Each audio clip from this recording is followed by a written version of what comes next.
Ito na po yung kuba niya, ma'am. Meron na siyang lubong. Kinakayasan pa po yung mga ibang design para dito.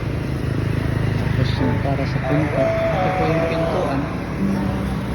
Ito po yung lalagyan ng design. Isang arko dito, sa doon.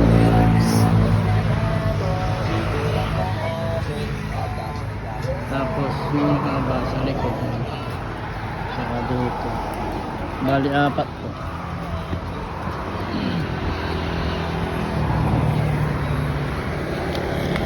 Siguro mga Martes pwede na po itong deliver kasi nire-ready pa yung mga ibang gamit. Meron na siyang buko.